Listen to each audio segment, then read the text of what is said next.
Hello friends, welcome to my YouTube channel. Exercise 7.4 से question number 7 करेंगे।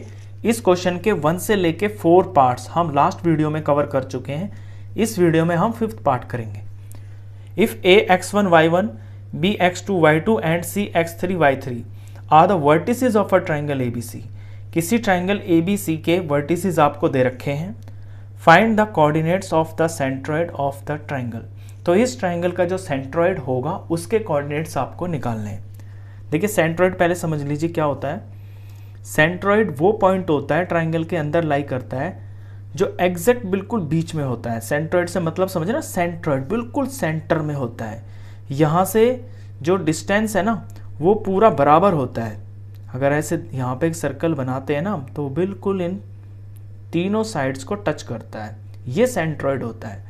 तो 1 से लेके 4 पार्ट में हमने ये सीखा है कि किसी ट्राइंगल के जो तीनों मीडियंस होते हैं ना वो जहां पर इंटरसेक्ट करते हैं अंदर, वही ट्राइंगल का सेंट्रोइड होता है। जैसे यहां से मैंने एक मीडियन डाला, यहां से डाला और यहां से डाला, तो ये तीनों मीडियन जहां पे इंटरसेक्ट करेंगे ना यही ट्राइंगल का सेंट्रोइड होता है। एक तो हमने ये बात जानी है। दूसरी हमने ये भी जाना है वहां पे कि ये जो सेंट्रोइड होता है ये मीडियन को 2:1 की रेशियो में डिवाइड कर देता है। यानी जब यहां से हम डालेंगे ना इस तरह से मीडियन, और यहां से हमने ये डाला और यहां से ये डाला, तो तीनों मीडियन हो गए। तो ये ऊपर से वर्टिसेस से जब साइड की तरफ आता है ना तो ये पार्ट 2 होते हैं और यहां से नीचे ये एक पार्ट होता है। यानी सेंट्रोइड मीडियन को 2:1 की रेशियो में डिवाइड कर देता है। ये दो चीजें हमने 1 से लेके 4 पार्ट में सीखी हैं।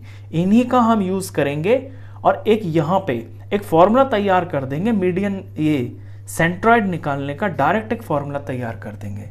चलिए क्वेश्चन की शुरुआत करते हैं। तो सबसे पहले क्या करेंगे हम कि अपना ये जो गिवन ट्राइंगल है ना इसका बनाएंगे हम एक मीडियन। तो मैं BC के ऊपर एक मीडियन बना लेता हूं A से।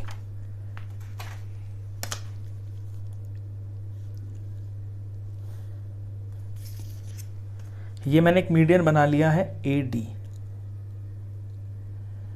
अब मुझे ये पता है कि जो सेंट्रोइड मेरा लाई करेगा ना वो यहां पे कहीं पे लाई करेगा। मान लीजिए सेंट्रोइड का नाम मैं G रख लेता हूं।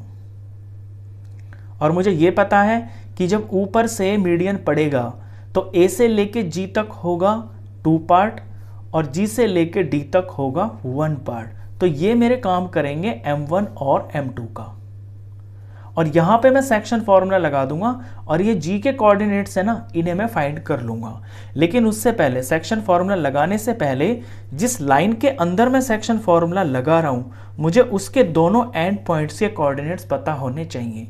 यहाँ पे A के कोऑर्डिनेट्स तो मुझे पता है, लेकिन ये जो D है ना इसके कोऑर्डिनेट्स मुझे पता नहीं है। लेकिन D के कोऑर्डिनेट्स मैं निकाल सकता हूं BC का मिड पॉइंट लगा के। तो सबसे पहले काम इसके अंदर यही किया जाएगा कि D के जो है मिड पॉइंट्स निकाले जाएंगे।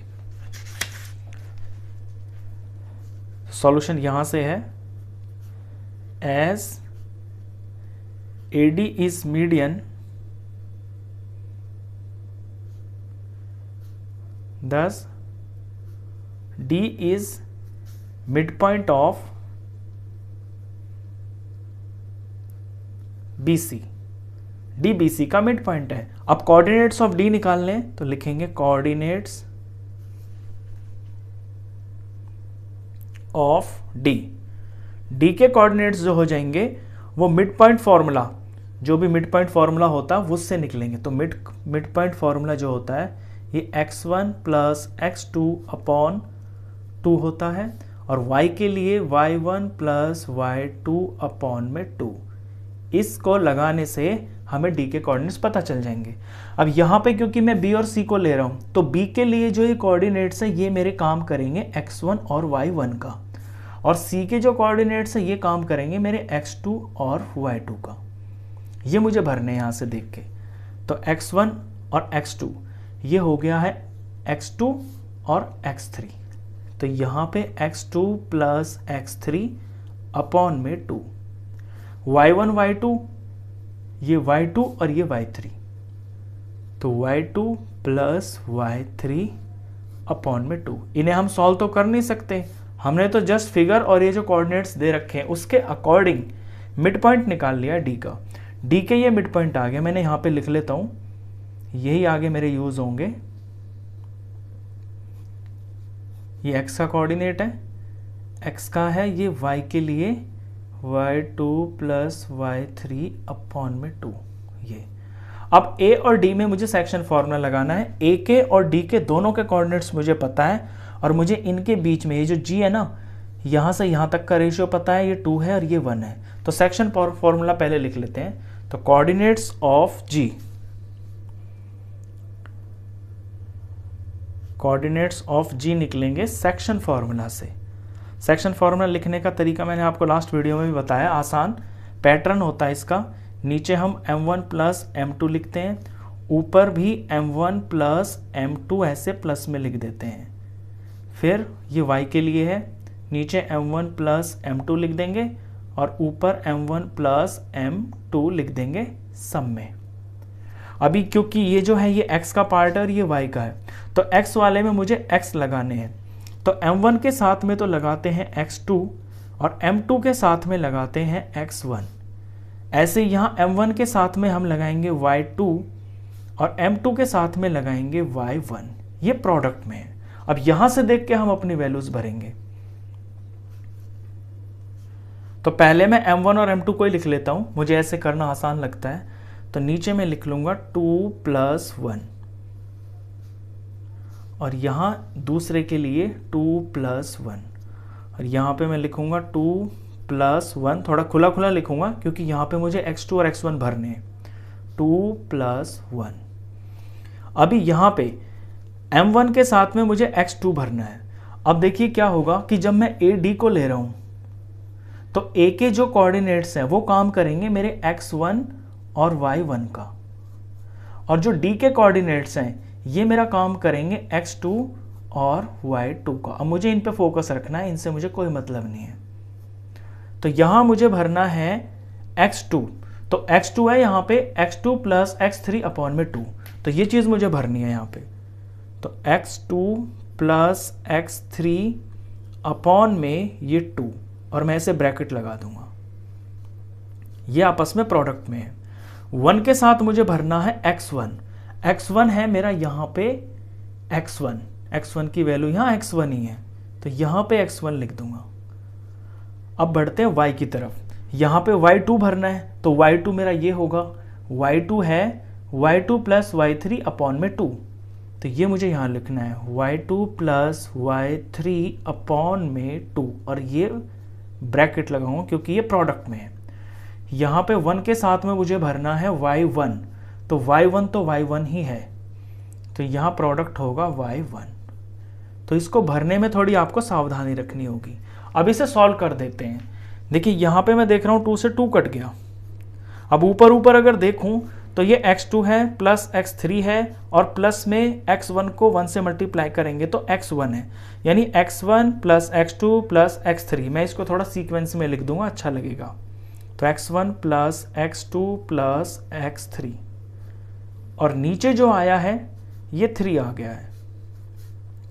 इसके लिए यहाँ 2 से 2 कट गया। ऊपर देखता हूँ y2 प्लस y3 प्लस और ये y1 हो जाएगा। इसे भी मैं सीक्वेंस में ही लिख देता हूँ, 1 को पहले लिख दूंगा y1, y2 को नेक्स्ट लिख दूंगा और नेक्स्ट y3 लिख दूंगा और नीचे जो सम आया है ये आया है 3। बस इसके आगे आप इसका कुछ नहीं कर सकते। तो ये जो चीज़ निकल के आई है ना, ये कोऑर्डिनेट्स ऑफ g है, यानी कि ये सेंट्रॉइड के कोऑर्डिनेट्स हैं आपके।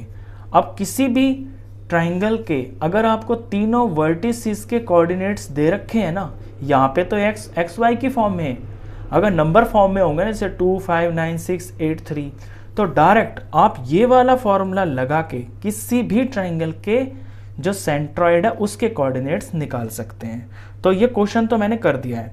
अब मैं आपको ये भी बता दूं कि मैंने तो यहाँ पे AD को मीडियन बना के ये क्वेश्चन किया है, लेकिन अगर आप ऐसे B से AC के ऊपर कोई मीडियन बना दे, फॉर एग्जाम्पल BE बना दे, और तब आप इस क्वेश्चन को करेंगे, तब भी आपका यही फॉर्मूला आएगा।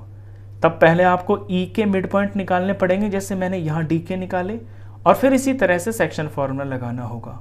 या अगर आप सी से ए बी के ऊपर मीडियन डाल दे कोई, और यहाँ पे जैसे कि मैं जे ले लेता हूँ, सी जे आप कोई मीडियन बना दे ए बी के ऊपर, वहाँ भी सेम टू सेम आपको यही करना है।